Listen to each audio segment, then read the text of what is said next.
On passe à une convention de fonctionnement de services communs entre la ville et l'agglo concernant le SIG. Monsieur Beauchot. Oui, bonsoir à tous. SIG, ça ne concerne pas les services industriels de Genève pour nos amis frontaliers ou usagers de nos voisins genevois. Non, il s'agit bien des systèmes d'information géographique. Donc c'est un service qui a été un service en commun qui existe au niveau de l'agglomération et qui est partagé par les différentes villes de l'agglomération, et ce depuis 2017. Les SIG, donc, c'est cette capacité qu'on a à mettre sur des plans tout ce qu'il existe sur le territoire. De manière basique, ça concerne les réseaux d'eau, d'électricité, etc., qui sont plutôt compétences d'agglo. Mais on a aussi la possibilité, pour les communes, d'utiliser ce service au moment, bien évidemment, de la mise à jour des différents plans locaux d'urbanisme. Et puis, un exemple, pour la ville d'Annemasse, ce service est aussi utilisé pour marquer les arbres remarquables et classés pour que voilà, ils fassent partie de la culture commune, qui fassent partie de la connaissance du territoire. Et donc on avait un service qui en 2017 avait été structuré avec un système de refacturation au prorata du temps qui avait été passé. On avait calculé au niveau de la ville d'Annemasse que ça correspondait pour nous à l'équivalent d'un mi-temps, donc on nous refacturait un mi-temps.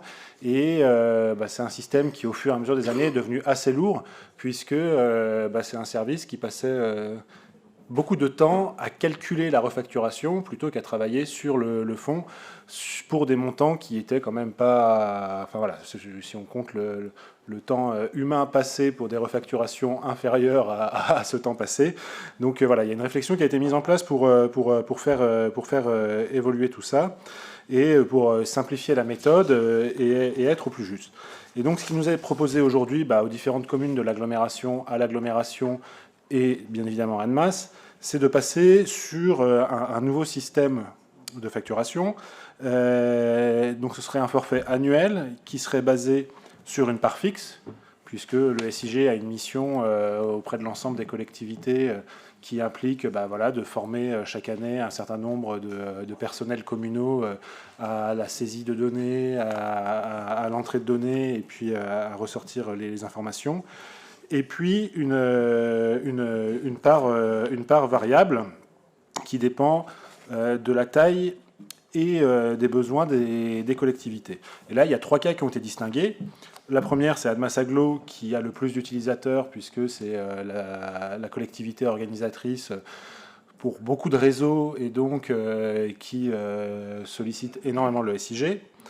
Un deuxième cas, qui est la ville d'Annemasse, puisque par rapport aux autres communes, comme on a une structuration de personnel et des services qui sollicitent beaucoup plus les SIG, l'exemple que je prenais sur les arbres, voilà, c'est typique. Annemasse, aujourd'hui, est la seule commune de l'agglomération qui sollicite le SIG sur ses espaces verts et sur un certain nombre d'autres points. Donc un cas particulier sur Annemasse, mais qui correspond peu ou prou à ce qui avait été discuté en 2017, à savoir l'équivalent plus ou moins d'un mi-temps. Et puis, pour les 11 autres communes, c'est là où ça a été plus compliqué. En plus de la part variable,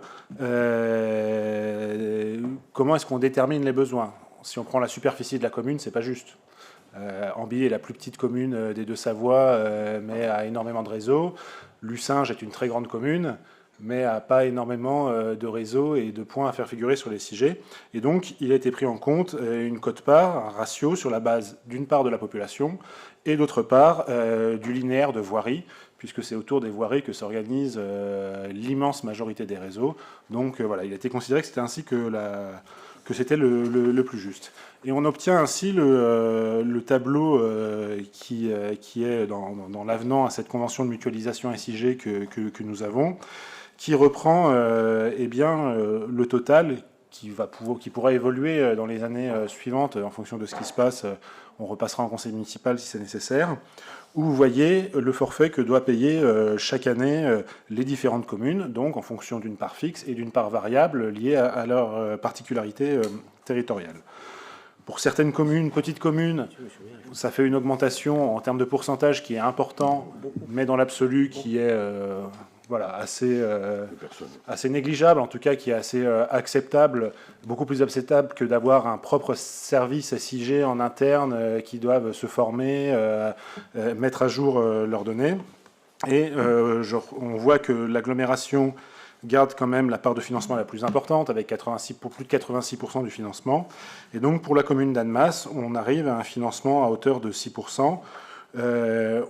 Ce qu'on avait payé, donc ce qui avait été conclu en 2017 autour de 18 000 euros, eh bien avec ce nouveau système de calcul, on est aux alentours de 21 000 euros, ce qui est absolument raisonnable, sans doute en deçà de ce que devrait coûter un mi-temps tel qu'on l'avait imaginé à l'époque, mais voilà, les services qui nous sont rendus aujourd'hui sont à la hauteur de cela. Et donc voilà, c'est la raison pour laquelle aujourd'hui, je vous ai proposé cette délibération présentant un avenant avec d'une part les modalités de refacturation, d'autre part l'ajustement des modalités de calcul, la clarification de la répartition des conditions financières entre la ville et les différentes communes. Ça, c'est le point, c'est le tableau qu'on vient juste de voir.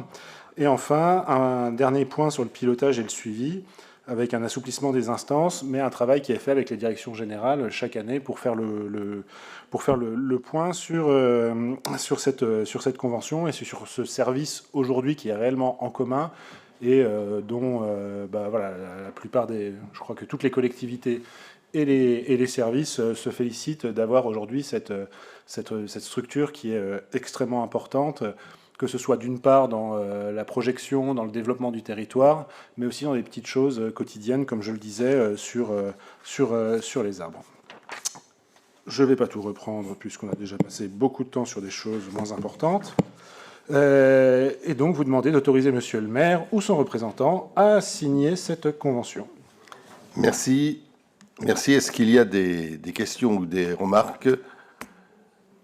Faut simplement savoir que si on ne faisait ça tout seul, chacun dans son coin, ça coûterait bien plus cher.